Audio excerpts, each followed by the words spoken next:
नमस्कार, मैं सुष्मिता मिश्रा। आप देख रहे हैं 4 पीएम न्यूज़ नेटवर्क। शाम 6 बजे के लाइव में आप सभी का स्वागत है। हम बात करते हैं अहम मुद्दों पर और आज का मुद्दा है बीजेपी के महासंघ अध्यक्ष, कुश्ती महासंघ के अध्यक्ष ब्रजभूषण शरण सिंह के बारे में।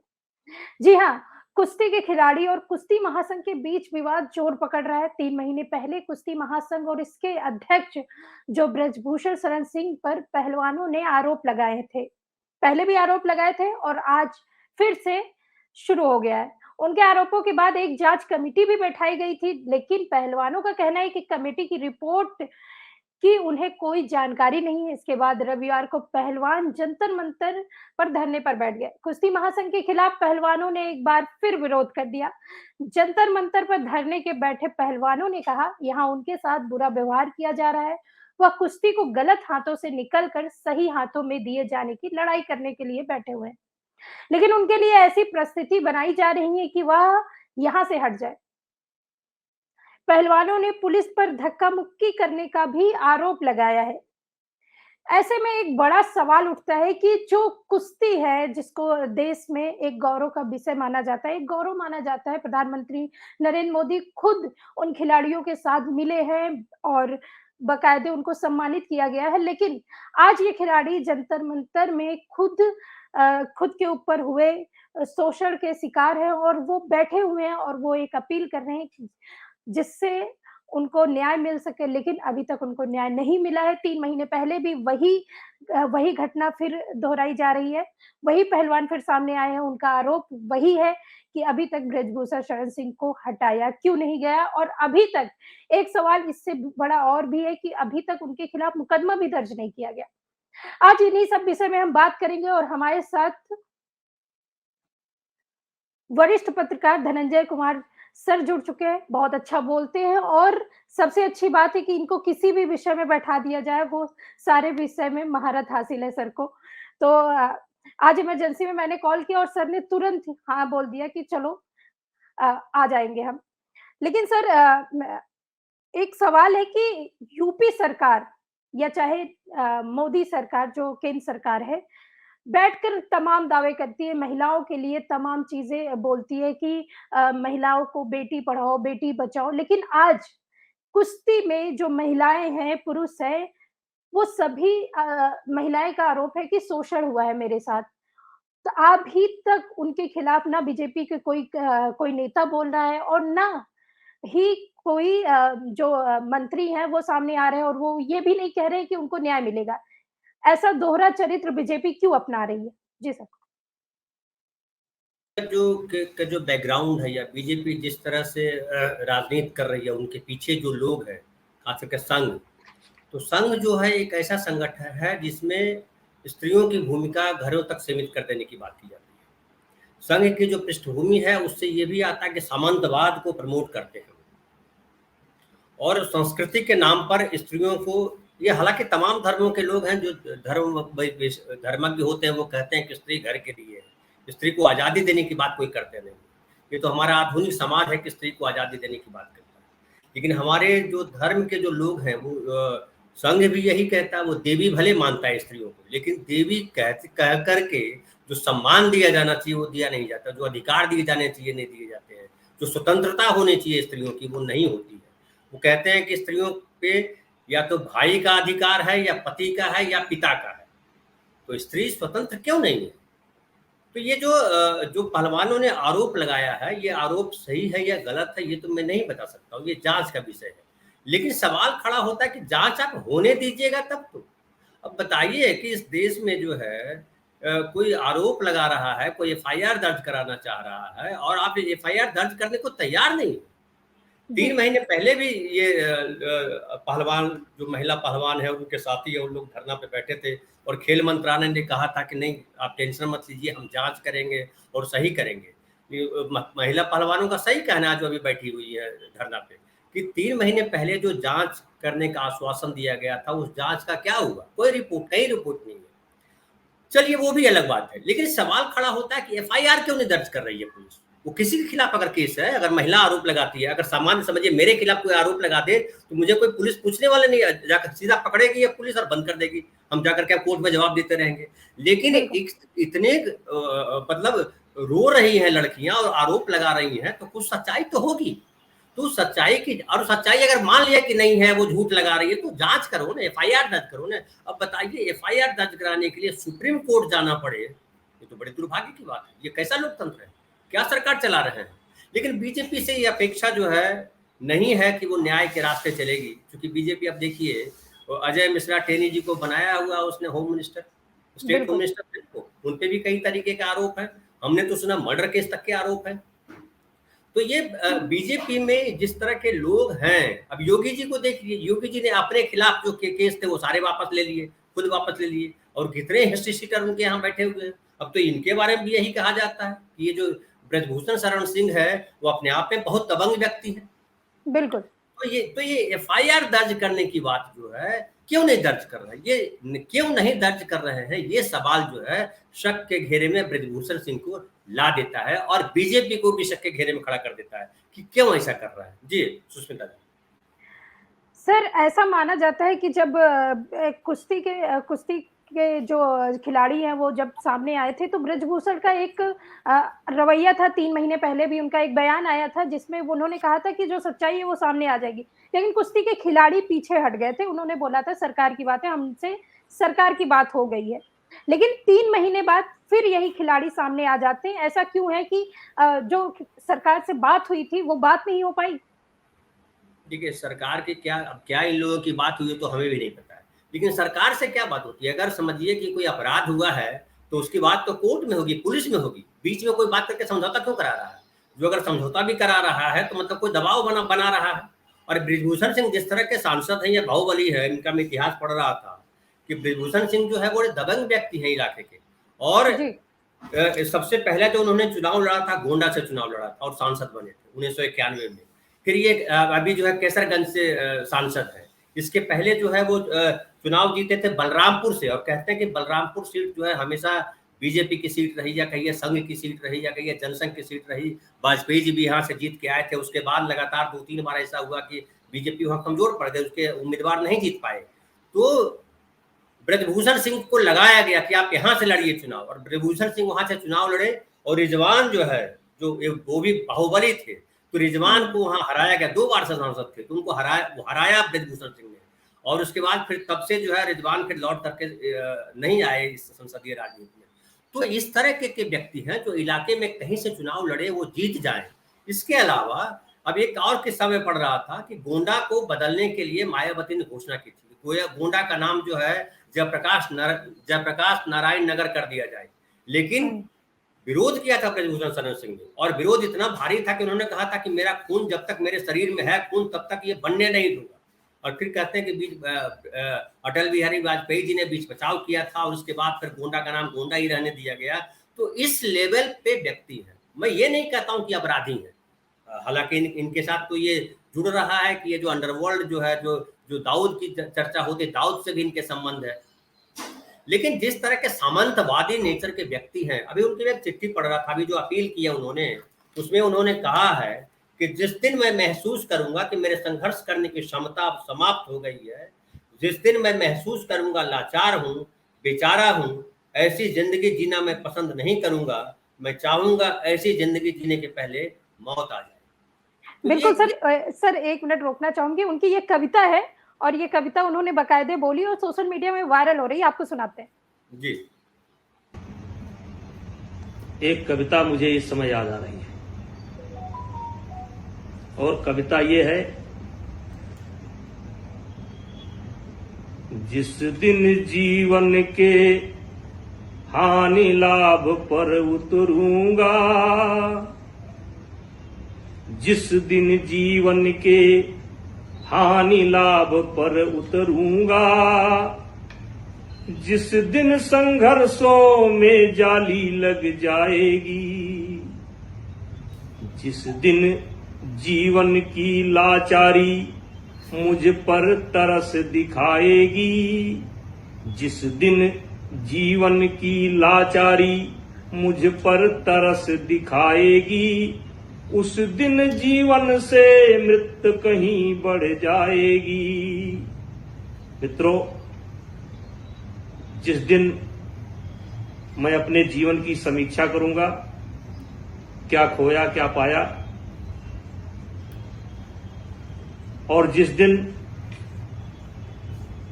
मैं महसूस करूंगा कि मेरे संघर्ष करने की क्षमता अब समाप्त हो गई है, जिस दिन मैं महसूस करूंगा मैं लाचार हूं, मैं बेचारा हूं, ऐसी जिंदगी जीना मैं पसंद नहीं करूंगा।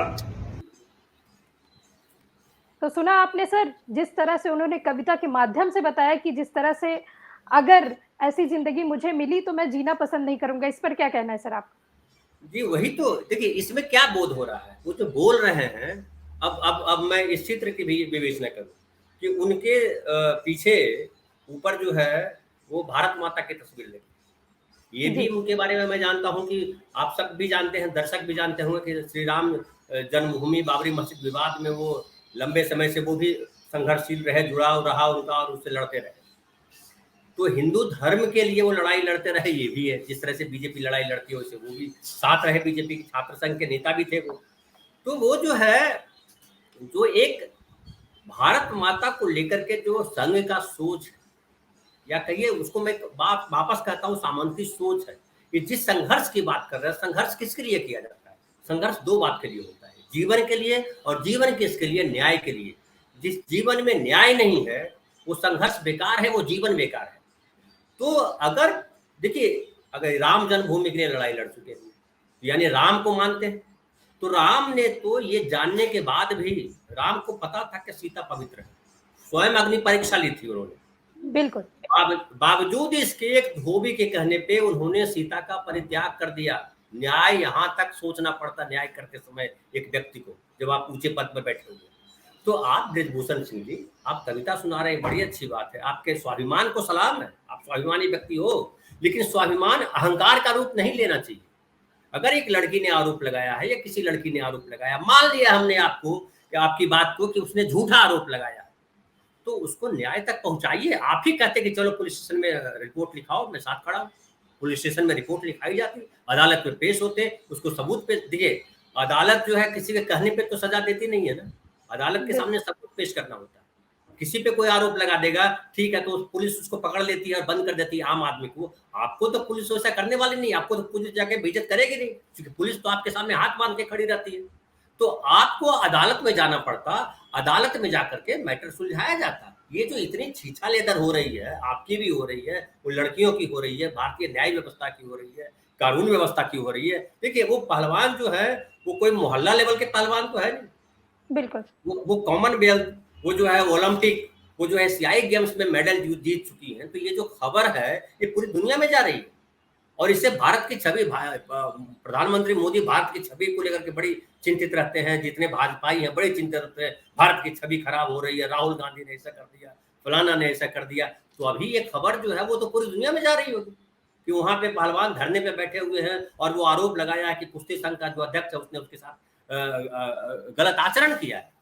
और इतना ही भर नहीं है, देखिए अभी और क्या उभर के आया है कि जो उसके जो फिजियोथेरेपिस्ट हैं परमजीत मलिक, उन्होंने कहा कि 2014 में जब लखनऊ में राष्ट्रीय शिविर का आयोजन हुआ था, तो 3 लड़कियों ने, जो जूनियर महिला पहलवान थी, उन लोगों ने रो रो करके आरोप लगाया था कि हमें रात के 10 बजे बुलाया जाता है, दबाव डाला जाता है कि आप उसके यहाँ जाओ बृजभूषण सिंह से मिलने के लिए। और उन्होंने कहा कि हमने कोच जो थे कुलदीप मलिक, उनको भी जानकारी दी थी उस समय कि ऐसा ऐसा किया जा रहा है। तो ये जो सारी घटनाएं हैं, ये कई लोग, देखिए सब लोग तो साजिश नहीं करेंगे ना। जो लड़कियां रो रही हैं, कोई भी लड़की अगर ठीक ठाक है तो वो अपनी इज्जत को इस तरह से तार नहीं करेगी। होती है कई बार ऐसी भी लड़की आ जाती है जो दूसरों को बदनाम करने पे आ जाती है, पैसा ऐंठने पे आ जाती है, लेकिन क्या किसी लड़के की हिम्मत है कि बृजभूषण सिंह को ब्लैकमेल करे? बृजभूषण सिंह इतने ताकतवर व्यक्ति है कि योगी हो या मोदी हो, दोनों उनके सामने जो है वो नहीं मजबूर करेंगे बृजभूषण सिंह को कि आप इस्तीफा क्यों नहीं लिया जा रहा है, उनके खिलाफ कार्रवाई क्यों नहीं की जा रही है, पुलिस रिपोर्ट दर्ज क्यों नहीं कर रही है। वो यही है कि वो उनकी ताकत है, बीजेपी उनसे पंगा नहीं ले सकती।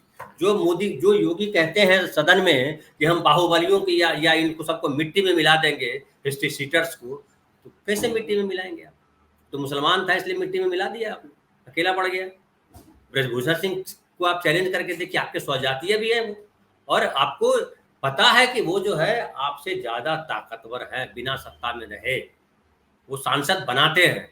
तो जिस आदमी का प्रभाव जो है इलाके के 5-7, आप एक इंटरव्यू संजय शर्मा जी ले रहे थे, अजय शुक्ला जी से बात हो रही थी 1 to 1 उसमें भी, तो अजय शुक्ला जी विस्तार से बता रहे थे, क्योंकि अजय शुक्ला जी वहाँ पे काम कर चुके हैं, क्राइम रिपोर्टर के तौर पे काम कर चुके हैं, और ब्रजभूषण शरण सिंह को अच्छे से जानते हैं। मैं तो उनके नजदीक कभी नहीं रहा, लेकिन जो मैंने पढ़ा उनके बारे में, जो उनके बारे में जाना और जो देख रहा हूँ, उससे साफ साफ जाहिर होता है कि आप जो जिन संघर्षों की बात कर रहे हैं वो न्याय वाला संघर्ष नहीं, वो अपने आप को बाहुबली बना लेना, अपने ठसक में रहना, अपने सामंतिक गुरूर में रहना कतई अच्छा नहीं है। और आप जब धर्म की बात करते हो तो स्त्रियों के सम्मान की रक्षा की बात आपको सबसे पहले करनी पड़ेगी। राजपूती शान तो इसलिए कहलाता था कि राजपूती शान जो है स्त्रियों की रक्षा के लिए अपनी बलि दे देता था, राजपूत इसलिए कहते हैं। तो आप अगर स्त्रियों की रक्षा के लिए, अपने प्रजा के, अपने आसपास के लोगों की रक्षा के लिए अगर आप नहीं रक्षा करोगे, आप ही जो है भक्षक बन जाओगे, फिर कैसे राजपूत हो आप? कैसे आप क्षत्रिय होने की बात कर रहे हो? और कैसे कह रहे हो कि मैं इतना दबंग हूँ और मैं ये कर रहा हूँ? ये कविताएं अपनी जगह, कविताएं संवेदना है। मैं ये भी समझ सकता हूँ कि देखिए क्या होता है, कई दफा हम सब मनुष्य हैं और मानवीय गलतियां हम सब में है। कई बार लगता है किसी लड़की को देखने के बाद कह रही लड़की जो है मेरे से दोस्ती कर ले तो बड़ी अच्छी बात है, लेकिन अगर आपने उसकी मर्जी के खिलाफ या उस पर दबाव डाल के किया है तो गलत है। ये आपके भीतर की आत्मा को ये जवाब देना पड़ेगा और आपको स्वीकार कर देना चाहिए। देखिए गलती स्वीकार करने से कोई आदमी छोटा नहीं होता। देखिए गलती अगर आपने की है तो जिस तरह की हमारी न्याय व्यवस्था है या जिस तरह के तंत्र हैं, आज नहीं कल लोग जान जाएंगे। फिर जो लोकलाज इस हमारे समाज में बहुत जरूरी है। लोकलाज रामचंद्र ने क्या किया? रामचंद्र जानते थे कि सीता पवित्र है, लेकिन लोकलाज के चलते उन्होंने सीता का परित्याग किया था और कहा था कि एक आदमी को भी ये संदेह है तो ये संदेह सही नहीं है। तो जब आरोप आप पे लगता है, हमारे यहाँ कहावत है कि जब धुआं उठ रहा है मतलब कहीं तो आग लगी है। हालांकि मैं खुद भी नहीं मानता हूँ ये कि हमेशा धुआं जो है सही उठता, कई दफा धुआं जो है फॉग भी होता है, लेकिन जो लोकलाज है, जो आम आदमी है, वो यही समझते हैं कि किसी ने अगर आरोप लगाया है तो आरोप ऐसे नहीं हो लगेगा, और अगर आरोप लगाया है और आप अगर आप सही है तो आप जाइए अदालत में। आज की अग्नि परीक्षा क्या है? आग के बीच से तो आपको गुजरना नहीं है, आपको अदालत में जाना और कहना है कि ठीक है मुझ पे आरोप है तो साबित कर दीजिए, पुलिस चार्जशीट दायर करे, जज साहब बहस सुने, लोगों को सुने और जो निर्णय लगता है वो करे। मैं कबूल करता हूँ ब्रजभूषण सिंह को इतना ही तो बोलना है। और अगर ब्रजभूषण शरण सिंह आज भी इतनी बात कहते हैं मीडिया के सामने, किसी के सामने, तो ब्रजभूषण सिंह खुद ही बड़े बन जाएंगे। बिल्कुल। तो ये ब्रजभूषण सिंह जी को सोचना चाहिए। मैं उनको सलाह दूंगा, अगर आपका प्रोग्राम वो देख रहे हैं या देखेंगे तो उनको मैं सलाह देता हूं कि आप घबराइए मत अगर गलत नहीं किया। अग्नि परीक्षा वो अग्नि वाली नहीं है, लेकिन वो अग्नि परीक्षा अदालत में होती है और आप साधन संपन्न व्यक्ति हैं, अच्छे वकील कर सकते हैं। उस लड़की ने अगर कपिल सिब्बल को किया है तो और भी दूसरे वकील हैं। कपिल सिब्बल भी जो जिस तरह के व्यक्ति हैं, कपिल सिब्बल वकील जो है वो खुद ही बड़े संवेदनशील व्यक्ति हैं। वो न्याय की जगह अन्याय के रास्ते पर नहीं चल सकते हैं। तो ये सब आपको करना चाहिए, मुझे ऐसा लगता है। जी सुष्मिता सर, क्या लगता है कि 2024 का चुनाव देखते हुए बीजेपी सरकार कहीं ना कहीं दबाव में है, इसीलिए ब्रजभूषण के ऊपर केस नहीं दर्ज करवा रही, या फिर और जो उनको निष्कासित नहीं कर रही पार्टी से, ऐसा भी हो सकता है? नहीं, देखिए दबाव में नहीं कर रही ऐसा नहीं है। ब्रजभूषण सिंह तो बहुत ताकतवर माने जाते हैं। उत्तर प्रदेश में कहते हैं कि जितने बड़े बड़े जो डॉन है या माफिया हैं, धनंजय सिंह हो या फलाना सिंह हो या ठिकाना सिंह हो, सब उनके पांव छू के प्रणाम करते हैं उनको। इतनी बड़ी शख्सियत है वो।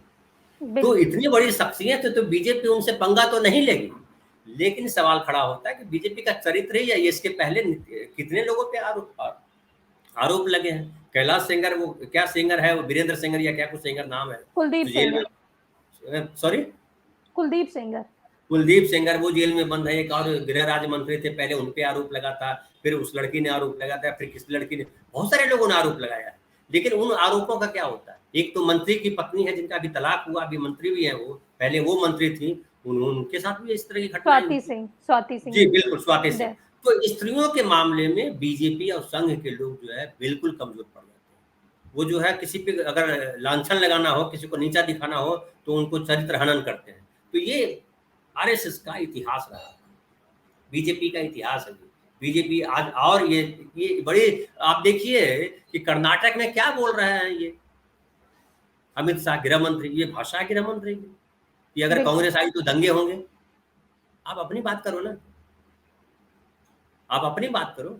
आप कहते हो कि अगर आपको लाभ चाहिए तो आपको 40 की 40 सीटें देनी पड़ेगी, बिहार में जाके बोलाते हैं। तो नड्डा जी क्या बोलते हैं कि आपको प्रधानमंत्री का आशीर्वाद चाहिए तो जिताइए, प्रधानमंत्री आशीर्वाद देने वाले कौन है?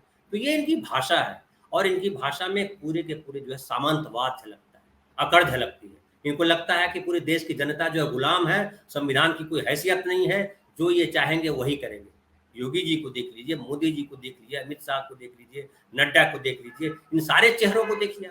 और जो वहाँ पे गाड़ी चला करके किसानों को मार दिया गया, उस समय क्या हुआ?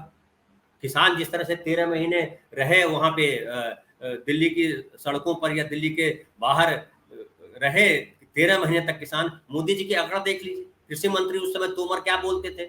नहीं बदलाव हो सकता है, नहीं हो सकता, ये आतंकवादी है, ये फलाना है, ये ढिकाना है, क्या क्या आरोप नहीं लगाया। फाइनली क्या किया आपने? आपने कहा कानून वापस ले लिए और कहा कि ये जो है, फिर भी गलती नहीं मानी, आपने कहा हमारी तपस्या में कोई कमी रह गई। अरे यार, इतनी अकड़! कौन हो आप? आप विधाता हो, या तो धर्म झूठा है या आप झूठे हो। अगर धर्म सच्चा है तो आप झूठे हो, और अगर आप सच्चे हो तो धर्म झूठा है।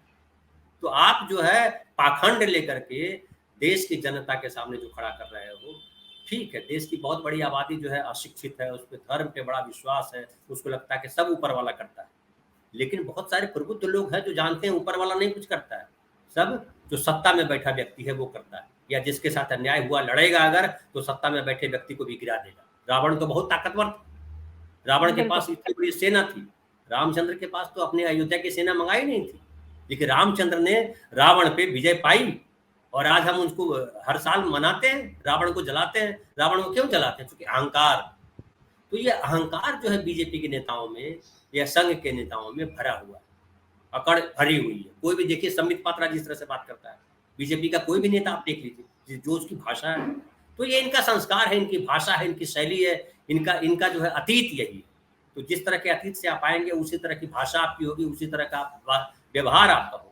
तो स्त्रियों को लेकर के अभी मैं देख रहा था कोई वीडियो, एक लेटर जो है ये हो रहा है कि आप स्त्रियों को ज़्यादा बराबरी का हक देने की बात मत कीजिए, ज़्यादा टिकट मत दीजिए स्त्रियों को, इसलिए कि स्त्रियां जो घर कौन संभालेगा, बच्चों में संस्कार कौन भरे। अब एक लाइन पकड़ लेते हैं कि स्त्रियां बच्चों में संस्कार भरती हैं, इसलिए बच्चों को पालना ही उनका काम होना चाहिए। अरे स्त्रियां खाली बच्चों के पालने के लिए है क्या? तो क्या संस्कार भरा आपकी माता जी ने आपके भीतर, क्या आप स्त्रियों के बारे में इस तरह का सोच रखते हैं? स्त्री ह्यूमन बीइंग है, उसके भी सपने हैं, खाली पति और संतान उसके स्वप्न में नहीं आते हैं, उसका निजी बिल्कुल जीवन। सर। तो इस निजी जीवन को देखना भी काम है। आप सही गलत कैसे कहोगे? अभी सुष्मिता जो है, कहें कि नहीं सुष्मिता आप कैसे चैनल में काम कर रही हो, कैसे पत्रकारिता कर रही हो, आपका तो काम था पति की सेवा करना, पिता की सेवा करना, और सास की सेवा करना, और बच्चे पालना। ये तो गलत है। आपका दम घुटेगा, आपके सपने टूटेंगे। पुरुष भी वो काम कर सकता है भाई, ऐसा कौन सा काम है जो पुरुष नहीं कर सकता है, जो स्त्री खाली कर सकती है? एक काम कर सकती है तो कर रही है। तो ये जो लोग हैं, ये पुरातन पंथी लोग दुनिया को पीछे ले जाने की स्थिति है। लेकिन मुझे लगता है जैसे जैसे समाज शिक्षित होगा, फाइनली आपको आधुनिक समाज में, देखिए आधुनिकता ये लोग लेते हैं, जहाज पे चढ़ते हैं, बड़े अस्पतालों में इलाज कराते हैं, पैंट पहनते हैं, फलाना करते हैं, मोबाइल यूज करते हैं, कंप्यूटर यूज करते हैं, और जब आप फिर कहेंगे कि नहीं भारतीय है, और वो पीछे लेके जाएंगे। अरे पीछे लेके जाएंगे तो पैदल चलो, बैलगाड़ी पे चलो, मोबाइल से क्यों बात कर रहा है? कोई भिजाओ ये। तो ये बेसिकली दोयम दर्जे के लोग जो फंस जाते हैं, कुछ बोलते हैं, कुछ करते हैं, कुछ कहते हैं, कुछ करते हैं। तो ये इस तरह का लोग है। लेकिन मुझे लगता है, तो मैं बृजभूषण सिंह पे वापस बात आऊँ, तो बृजभूषण सिंह जी के लिए मेरी सलाह यही होगी कि आप उनके साथ जाके खड़े होइए, क्योंकि आप जो है राजपूत हैं, और राजपूत अपने बिल्कुल। वचन से फिरता नहीं है। तो राजपूती वचन दिखाइए, लड़कियों को सम्मान दीजिए, स्त्री की रक्षा जो है हर क्षत्रिय का धर्म है, तो रक्षा कीजिए उसके अगर आरोप है तो उस आरोप का जवाब दीजिए, और अदालत में पहुंचिए, अग्नि परीक्षा अपनी दीजिए अपनी अग्नि परीक्षा, और अग्नि परीक्षा होकर के पास आइए। हम भी कल आपके साथ खड़े हो जाएंगे कि नहीं ये गलत थी लड़कियां, लेकिन ये भारत की केवल आपकी बेइज्जती नहीं हो रही, इससे भारत की बदनामी हो रही है दुनिया की, तो इसको भी देखना चाहिए। जी सर, आखिरी सवाल है, बात करें स्मृति ईरानी का, जब भी कोई बात महिलाओं पे आती थी पूर्व सरकार के ऊपर, तो वो तुरंत खड़ी हो जाती थी, महिलाओं का साथ देती थी। निर्भया कांड में वो बाकायदे सामने आई थी और महिलाओं के लिए बात की थी। लेकिन अभी जब बीजेपी सरकार में महिलाओं के साथ कुछ भी हो रहा है, जैसे रेप हो रहे हैं, कुछ भी हो रहा है, तो वो कुछ भी चुप्पी साध लेती हैं। अभी कुश्ती की जो महिलाएं हैं वो भी सामने हैं और उनका कोई भी बयान सामने नहीं आया, यहाँ तक कि उन्होंने न्याय के लिए भी बात नहीं की। तो इन पर क्या कहना है सर आपका? देखिए, स्मृति ईरानी ने उनके भीतर जो स्त्री है, स्त्री की जो आत्मा है, स्त्री का जो स्वर है, उसको कुचल दिया उन्होंने, वो नेता बनने के चक्कर में, सत्ता भोगने के लिए स्त्री का वो जो स्वरूप उनके भीतर है उसको कुचला हुआ है। क्योंकि अगर समझिए कि मैं अगर स्त्री की रक्षा की बात करता हूँ तो मैं किसी के खिलाफ लड़ जाऊंगा, यही नीति है। ऐसा तो है नहीं कि हम अपनी पत्नी के लिए लड़ेंगे और दूसरी की बीवियों को नंगा कर देंगे सड़क पर ला करके, ये तो गलत होगा। बिल्कुल। तो आप जब जो है महंगाई की बात हो, स्त्री रक्षा, आपके लोगों पे जहां आपको सूट करता है, जहां लगता है कि ये इससे इससे हमारा हित जुड़ा हुआ है, उसके लिए उठ के खड़े हो जाते हो, और जहां लगता है कि नहीं हमारे लोग फंस रहे हैं, वहां चुप्पी साध लेते हो। तो ये अच्छे नेता की पहचान नहीं है। वाजपेयी जी ने मोदी जी से कहा था कि राज धर्म निभाइए। वाजपेयी जी ने ये नहीं कहा था कि मोदी जी बहुत बढ़िया काम कर रहे हैं। आज योगी जी को क्या बोल रहे हैं, मोदी जी कुछ बोल पा रहे हैं? लेकिन वाजपेयी जी ने कहा था, और मोदी जी को बचाया इसलिए गया था कि बाल ठाकरे के कहने पे मोदी जी बचे थे। बाल ठाकरे की बात मानी थी वाजपेयी जी ने। आज जिस शिवसेना को तोड़ करके बड़ा अमित शाह जो है धन्य महसूस कर रहे हैं और कह रहे हैं कि मिट्टी में मिला देंगे शिवसेना को, उसी शिवसेना प्रमुख ने जो है मोदी जी को मुख्यमंत्री पद का बचाए रखा था। तो वाजपेयी जी जिस तरह के व्यक्ति थे, देखिए वाजपेयी जी जो अटल बिहारी वाजपेयी संघ में एक हीरे की तरह, बिल्कुल। बीजेपी उन्होंने खड़ी की और उनमें नैतिकता थी। वाजपेयी जी नैतिकता की बात करते थे, लेकिन बाकी नेताओं में नैतिकता ढूंढने पे नहीं मिलती है। जैसे नितिन गडकरी उन्हीं के साथ बड़े हुए नेता हैं, और मैं नितिन गडकरी का बड़ा सम्मान करता हूँ। नितिन गडकरी भी उस तरह के नेता है कि अपने लोगों के खिलाफ भी बोलने से बाज नहीं आते, बोल देते, अपने दिल की बात करते हैं। तो देखिए, व्यक्ति वही है जो अपने दिल की बात करे, अपनी आत्मा की बात करे। अगर आप अपने साथ भी झूठ बोलते हो तो किसके साथ सच बोलेगा? तो स्मृति ईरानी वो महिला है जो स्वयं के साथ भी झूठ बोलती है। तो स्वयं के साथ झूठ बोलने वाली नेता जो है जनता के हित में सोचेगी, ये सोचना फिजूल है। बिल्कुल सर, बिल्कुल सही बातें की सर आपने और बहुत अच्छी जानकारी दी। इसके लिए बहुत-बहुत धन्यवाद। आगे भी आपको जोड़ते रहेंगे ऐसी जानकारी के लिए। तो आप देख रहे थे आज जिस तरह से ब्रजभूषण शरण सिंह के बारे में धनंजय सर, जो वरिष्ठ पत्रकार हैं, उन्होंने बताया कि सरकार अपने फायदे के लिए कहीं न कहीं चुप है, और जिस तरह से ब्रजभूषण का ये वीडियो वायरल हो रहा है, एक बार मैं आपको फिर से ये वीडियो दिखाना चाहूँगी कि किस तरह से उन्होंने अपने बचाव में ये बातें कही हैं। एक कविता मुझे इस समय याद आ रही है, और कविता ये है, जिस दिन जीवन के हानि लाभ पर उतरूंगा, जिस दिन जीवन के हानि लाभ पर उतरूंगा, जिस दिन संघर्षों में जाली लग जाएगी, जिस दिन जीवन की लाचारी मुझ पर तरस दिखाएगी, जिस दिन जीवन की लाचारी मुझ पर तरस दिखाएगी, उस दिन जीवन से मृत्यु कहीं बढ़ जाएगी। मित्रों, जिस दिन मैं अपने जीवन की समीक्षा करूंगा, क्या खोया क्या पाया, और जिस दिन मैं महसूस करूंगा कि मेरे संघर्ष करने की क्षमता अब समाप्त हो गई है, जिस दिन मैं महसूस करूंगा मैं लाचार हूं, मैं बेचारा हूं, ऐसी जिंदगी जीना मैं पसंद नहीं करूंगा।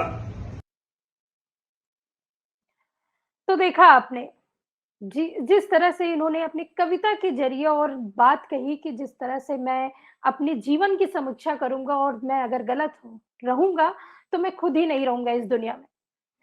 तो ऐसे ही जो बातें आ रही हैं ब्रजभूषण शरण सिंह के बारे में, ये बहुत ही गंभीर है। इसको बीजेपी को सामने आकर बात करनी चाहिए और जहाँ तक चुप्पी का सवाल हमारे जो कुश्ती के जो खिलाड़ी हैं, उनके लिए भी और जो इंटरनेशनल जो विदेशों में भी बात चल रही कि किस कुश्ती के खिलाड़ियों के साथ वहाँ के सरकार क्या-क्या करती है और बहुत सारे अखबार में वहाँ के जो विदेशी अखबार हैं, वहाँ पे छपते रहते हैं। इस तरह से अपने ही सरकार जो बीजेपी सरकार है, वो जिस तरह से ब्रजभूषण को बचाती हुई दिख रही है, ऐसा लग रहा है कि कहीं न कहीं 2024 के चुनाव को देखते हुए ब्रजभूषण को बचाया जा रहा है। ख़ैर, जो भी आगे जो भी खबरें इस बारे में होंगी, जो भी अपडेट होगा मैं आपको बताती रहूँगी, इस पर हमारी नज़र बनी रहेगी और तब तक के लिए देखते रहिए 4 पीएम न्यूज़ नेटवर्क। मैं सुष्मिता, नमस्कार।